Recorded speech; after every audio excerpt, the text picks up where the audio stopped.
Para sahabat sekalian, hari ini kembali saya bersama Pak Yusuf Sutanto, praktisi Tai Chi yang sudah berpengalaman 40 tahun dan sekarang menjadi salah satu guru senior Tai Chi di tanah air. Hari ini sebenarnya serial lanjutan dari pembahasan mengenai perjalanan Tai Chi sebelumnya. Nah, kita akan lanjut ke pembahasan berikutnya. Ini terkait perjalanan Tai Chi di 4 samudra 5 benua ya, semua orang saudara. Pak Yusuf, selamat malam. Selamat malam, Bang. Ya, terima kasih ini sudah gabung kembali. Semoga sehat-sehat ya, Pak. Yuk, sama-sama. Nah, Pak Yusuf, ini mengawali diskusi kita ya. Ini kan banyak pertanyaan diajukan. Ini terkait dengan perjalanan Tai Chi itu sendiri ya, yang kemarin kita membahas dari perjalanan Bodhidharma ke Cina atau ke Tiongkok ya, dan menghidupkan Shaolin dengan ilmu-ilmu bela diri ya. Nah, ini kalau kita lihat keajaran dari Siddhartha Gautama atau Buddha yang sebenarnya seperti bertolak belakang ya. Dia mengajarkan tentang cinta, tentang perdamaian, tentang kekeluargaan, persaudaraan, kelembutan.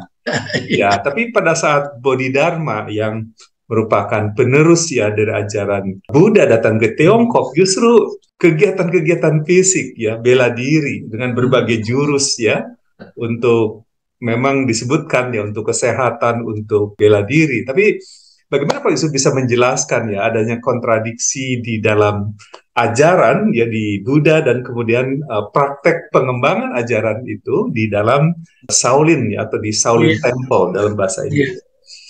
Silakan Pak Yusuf. Terima kasih Pak Am. Jadi begini, pada waktu Siddhartha itu mau problem based learning, sebelumnya kan Krishna, Shiva, Brahma itu semua ajaran dari atas kan, base. Lalu ya oke, baik-baik aja, tapi Siddhartha Gautama mengatakan yang menjadi saya penasaran adalah kok menjadi tua, sakit dan mati harus menderita, ya. Padahal kita nggak ada, itu semua hak prerogatif yang sang pencipta kan, ya.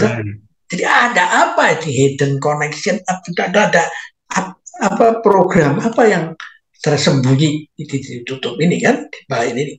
Karena kita kan kalau sudah mengatakan bahwa itu memang dunia diciptakan oleh yang pencipta yang sadis, ya sudah selesai, benar ya tahu. Jadi dia untuk mencari penasaran itu dia keluar dari istana dan tidak mau jadi raja kan, diplot itu. Lalu dia masuk ke hutan dan lalu belajar dari petapa sana sini, filsafat dan lain-lain. Dan lalu sampai pada kesimpulan kalau semua berubah dianggap tetap, dipercaya sebagai tetap, itulah adalah permulaan daripada penderitaan. Ya, itu udah pasti di situ sebabnya. Nah, kalau you anggap hidup ini tetap, berarti semua komposisi akan menjadi dekomposisi lagi kan?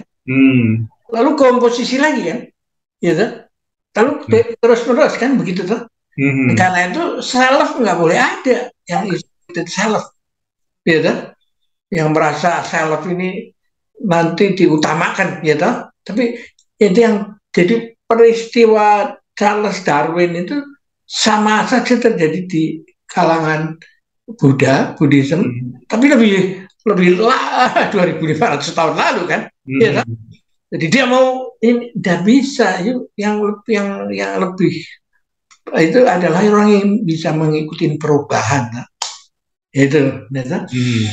Nah, jadi itu startnya sudah hampir sama dengan Charles Darwin dipersepsikan sama power, ya toh, yang paling kuat, paling pintar, paling gede, paling apa itu. Padahal Darwin bukan itu, yang penting adalah bisa mengalir, ya toh. Ini sudah mulai masuk nih. Nah, lalu karena masalahnya itu di tingkat Bodhidharma turunan ke-28 ya, maka ilmu-ilmu yang untuk ngajar itu menjadi penting kan, ya. Nah, salah satunya itu ya kalau hidup ya harus hidup sehat ya, jangan sakit, gitu, gitu. Nah, karena itu di India kan kuat dengan tari-tarian itu, toh, gitu. Jadi muncullah di Bodhidharma datang ke Tiongkok itu sudah dengan konsep tarian, toh, benar. Lalu dia mengatakan bahwa lah tapi menari-nari aja kan diserang, bagaimana orang bisa mempertahankan diri kan, benar. Jadi dia datang sebagai orang elit dari kalangan istana, itu masuk ke mana Shaolin dengan bekal itu. Nah, lalu dia lihat di Shaolin kok orangnya pada meditasi sama baca kitab doang, ya toh, boro-boro yuk sehat, apa boro-boro yuk bisa ngelawan kalau dirampok, ya toh. Untuk jaga kesehatan dia udah nggak mampu kan, benar? Ya, nah dari situlah diajarin itu ilmu, bukan bela diri langsung, tapi 18 manusia lohan itu. Manusia lohan itu perunggu, Pak. Jadi lalu semua tangan kosong, dan yang hanya senjata itu sapu, karena biksu itu kan tiap pagi nyapu halamannya kan, benar. Nah dia kajarin itu menjadi gerakan nyapu, ya toh. Lalu semua macam senam itu. Lalu berubah itu sih untuk mempertahankan diri. Sapu itu kan bisa berubah menjadi tongkat kan, ya kan? Karena Shaolin itu tongkat itu luar biasa kalau lihat di YouTube kan, benar nggak? Untuk mempertahankan itu dia nggak boleh menggunakan senjata golok apa tombak apa ya, itu yang tombak golok apa. Orang-orang luar yang jago-jago dari luar, tukang berkelahi, jago apa segala, pada waktu tua menjadi mau meninggalkan kehidupan duniawi, dia masuk ke situ. Mereka membawa pengalaman, keterampilan bela diri ke Shaolin ya. Nah, lalu Shaolin merasa tertantang, bagaimana kekerasan ini saya harus rubah jadi menjadi kelembutan, gitu. Jadi tenaga yang destruktif ini saya rubah menjadi tenaga yang bisa konstruktif, toh. Nah dia mengatakan orang itu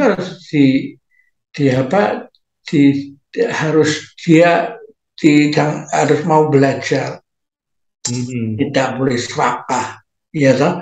Lalu kebodohan, kalau mau mengatakan ini ya urusan ini, ya toh, keserakahan yang hilang, ya toh. Jangan suka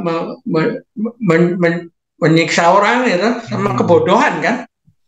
Nah itu yang diajarkan, dimasukkan itu semua orang-orang yang dulunya jagoan-jagoan itu toh, sambil dia juga membawa ilmu silatnya. Nah ini lalu muncullah Shaolin 18 manusia perunggu yang itu memegang tongkat itu, paham? Jadi itu perunggu itu sebenarnya nama dari manusia yang sudah nggak punya hati lagi. Kalau mukul betul, ya toh. Nah itu dipakai cara untuk orang yang mau keluar, merasa sudah siap untuk turun gunung, keluar dari biara, ya toh, dan mereka disuruh masuk ke lewat yang disebut 18 manusia perunggu itu.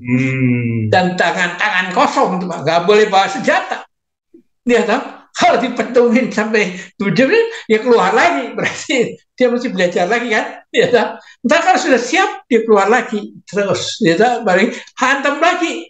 Dan 18 namanya aja perunggu, jadi dia nggak punya hati kan, ya toh. Jadi itu betul-betul real fight itu, ya. Bukan fight yang direkayasa buat pertujuan, enggak, ini real fight.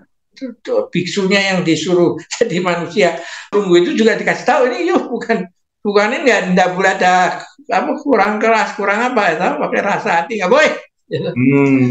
Nah orang yang lulus ke situ, Pak, itu sudah baru tahap pertama itu skill, keterampilan, keberanian untuk masuk dalam bahaya dan mempertahankan diri kan.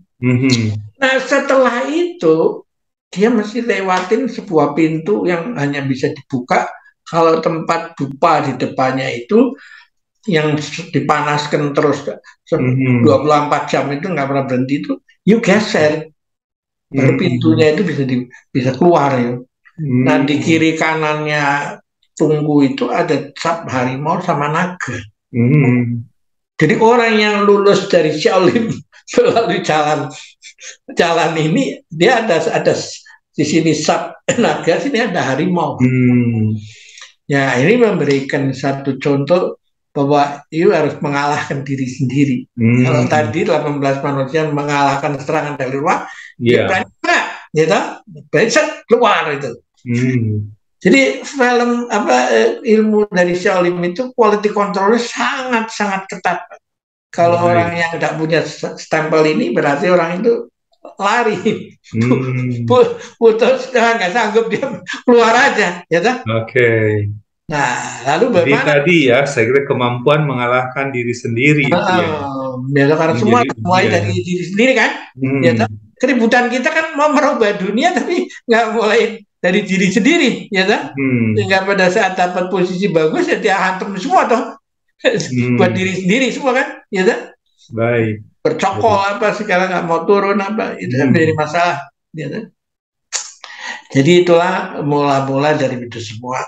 Nah lalu ilmu bela dirinya itu kan lalu diajarin berbagai macam. Ada Shaolin yang kalau you mau tinju itu berarti nganggap lawannya itu seperti sansak, ya kan? Sehingga tinju itu atau itu hanya mungkin kalau orangnya itu ada di jarak terkeras dari pukulan saya. Tapi kalau orangnya dekat sini kan juga bisa pakai apa-apa, benar? Nah itu kungfu yang mulai di situ kan, ya toh, ya kan? Nah, bagaimana kalau manusianya itu jauh, muncullah tendangan itu, wah, gitu. Karena kaki kan lebih jauh kan, benar?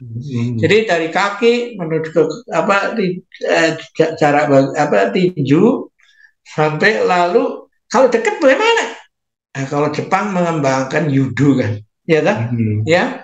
Nah, di Tiongkok di Shaolin itu ya mengembangkan Wing Chun itu, Pak, ya kan? Ya. Wing Chun itu orang yang sudah dekat, ya mau punya tinju kayak apa dia nggak ada gunanya. Kungfu kayak apa juga nggak ada gunanya. Orang sini, ya kan? Nah itulah makanya Wing Chun itu begitu. Itu untuk jarak dekat ya, tanpa melukai. Ya kan? Jadi mereka mempunyai variasi macam-macam, ya toh. Ya, Jepang kreatif dengan Aikido, dengan Judo, ya toh segala macam. Tapi semua diambil dari situ semua. Oke, dasarnya dari itu ya Shaolin ya. Shaolin. Nah sekarang bagaimana tingkat pendidikan yang paling tinggi? Nah setelah orang itu selesai di situ, dia harus bisa menjadi orang buta. Seolah-olah buta. Ya, nah ini betul. Saya ingin tanyakan itu mengenai filosofi orang buta ini. Filosofinya ini, kalau dia bilang begini, ini menariknya di sini Pak. Jadi kalau you menjadi orang buta dan harus lewatin sesuatu yang berbahaya, you nggak boleh kalau you konsentrasi di depan, belakang you kebobolan, gitu. Kalau you konsentrasi di belakang, soal-soal depan you dipukul, gitu. Baik. Konsentrasi di kanan, kiri dipukul, konsentrasi bawah disabet begitu sekolah. Jadi seorang bela diri kalau you orang buta itu mau selamat, dia harus menjadi manusia damai dulu, sehingga bisa membedakan antara manuver dan serangan benar-benar kan? Baik. Nah, dari situlah Pak. Jadi, nah itu pikiran dia harus ada di tantian itu Pak. Itu menjadi manusia damai. Oke. Jadi bela diri itu kan direpresentasikan si buta dari Gua Hantu di dalam cerita. Terus kemudian di Jepang juga ya di dalam cerita tentang samurai itu ya. Iya, Ya, satu tokoh isi. namanya siapa? Sato Ichi ya. Oke. Jadi dasar filosofinya begitu ya. Begitu. Nah, saya dengar, saya pernah baca sepilas tapi lupa itu. Hmm. Jadi satu Ichi itu bukan buta benar-benar, tapi dia mau memperdalam ilmunya dengan menjadi buta itu. Ya, Hmm. ya. Jadi memang sengaja kalau begitu ya. Sengaja, ya Dalam kan? rangka memperdalam keilmuannya. Dalam rangka mau nggak bisa nggak kalau dia masih mata melotot sana sini belum itu ya saya menjadi ganas, ya kan? Hmm. Benar. Betul, Nah, betul. lalu bagaimana setelah Yum sampai ke tingkat yang tertinggi, ya kan? Kalau sudah Hmm. itu semua. Nah, gurunya Hmm. bilang ilmu Yu sudah sangat tinggi. Guru Hmm. saya pun nggak bisa apa mengendalikan kamu kecuali Hmm. dirimu sendiri. Ya, tanya Oke. muridnya itu. Lalu suhu, bagaimana caranya saya berlatih itu? Guru sudah tidak punya ilmu lebih tinggi dari saya. Hmm. Dan bahkan kalau dicoba gurunya bisa terpental, mati juga ya, Hmm. kena tendangan dia Hmm. kan. Ya kan? Nah, Hmm. gurunya bilang begini, rantai tak kaki kamu sendiri, ya kan? Dan kamu pikul 2 gentong air naik ke gunung. Nah itu ilmunya yang hebat itu disuruh down to earth itu Pak. Ya kan? Hmm. Menjadi memikul itu sama mengontrol diri. Dia bisa nggak membawa apa 2 gentong air sambil kaki dirantai sampai ke Hmm. puncak gunung. Nah setelah sampai di puncak gunung tunjukkan kekuatan kamu, patahkan itu rantainya yang kamu jepit sendiri, bukan dibuka pakai gembok tapi dengan tenaganya toh, Hmm. patah kan. Dan lalu itu gentong diuput ke atas sampai menjadi Hmm. sprinkler itu untuk mengasih apa menyirami tanaman di atas gunung itu. Hmm. Ya toh? Jadi inilah di sini saya menariknya itu mengapa apa Tai Chi yang kita latih itu mempunyai simbol di 4 samudera dan 5 benua semua orang bersaudara. Nah, itu saya kira penting ya penjelasan mengenai Hmm. ini ya, karena ini Hmm. khas di dalam pendekatan Tai Chi ya di kelas Pak Hmm. Yusuf ini. Hmm. Bagaimana Pak Yusuf menjelaskan ini ya di 4 samudra 5 benua semua orang Hmm. bersaudara. Iya. Jadi kalau you sampai kepada konsep apa, kalau dunia menderita, saya ikut menderita. Kalau manusia sakit, saya ikut sakit. Gitu? Kalau tangan you kejepit, yang sakit bukan ujung tangan you, tapi seluruh tubuh you ikut sakit. Hmm. Ya, ya nah? Apakah ikut menderita prihatin, Hmm. gitu? Nah itu dari situ dikembangkan karena itu kita punya gerakan yang apa menjadi satu dengan alam semesta itu Pak, ya kan? Hmm. Nah dari situ dikembangkan satu konsep di 4 samudera dan 5 benua semua orang Hmm. bersaudara. Hmm. Nah sekarang dari mana ini latar belakangnya? Kok suaranya sama saja dengan seolah menjadi rahmatan lil alamin, ya kan? More or less kan, ya kan? Kok seperti Mamayu Hayuning Bawono, kok seperti Sile Ase Asa Asa Wangi, ya kan? Benar? Itu Hmm. kan ya lalu kita salah tak gitu. Nah ternyata itu memang sumbernya ada dari kita mulai dengan Tatwam Asi itu. Aku adalah kamu, kamu adalah aku. Dan situ kan lalu mulai berkembang kami, kalian, kamu, kalian, dia, mereka, lalu kita kan, benar? Ya, Hmm. itu Tattwa Amasi dari India kan, dan lalu Hmm. berkembang menjadi Trihita Karana, penyebab kebahagiaan yaitu kalau you mencintai alam semesta, mencintai sang pencipta, mencintai diri sendiri itu menjadi satu kesatuan kan. Nah lalu menuju ke Siddhartha yang mengatakan tidak ada aku yang isolated tapi terus Hmm. berkembang kan, benar? Ya Hmm. toh ikut mengikuti lalu sampai kepada sebenarnya ini di Budi Dharma ini cocok juga dengan Socrates Pak. Hmm. Jadi aku Socrates mengatakan puncak dari ilmu pengetahuan bukan I know that I know tapi I know that I don't know. Ya, Socrates mengatakan begitu kan? Ya, Nah, lalu menuju ke Christianity yang mengatakan bahkan musuhmu sendiri harus kamu cintai seperti dirimu, ya. Nah, lalu terakhir juga lalu menjadi rahmatan lil alamin, kan? Ya, You harus mengisi momen demi momen, ya. Nah, lalu itu dan berguna dengan sepenuh hatinya dan berbuat sesuatu yang bermanfaat untuk sesama dan seluruh alam semesta, ya. Itu kan. Nah, itu ada cerita menarik itu, Pak. Oh, baik. Ini jadi ada satu orang anak pejabat gitu, orang tinggi gitu di kerajaan zaman dulu.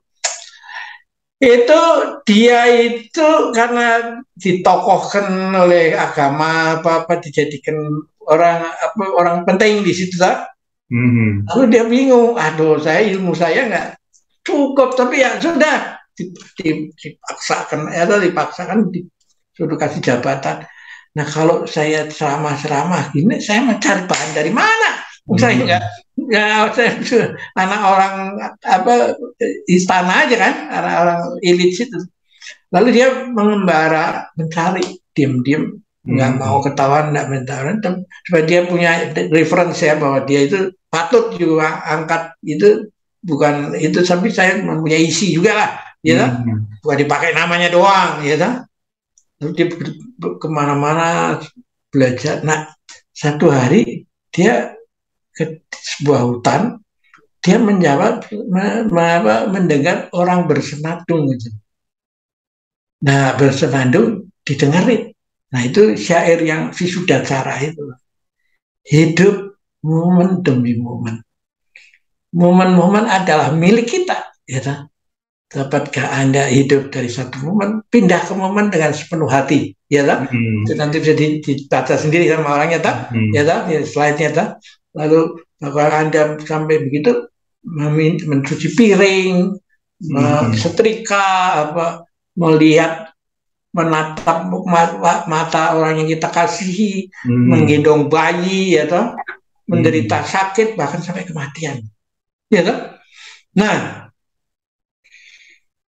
dia bersenandung itu, dia tercerahkan, ini yang saya harus pelajari, kuasain, ya.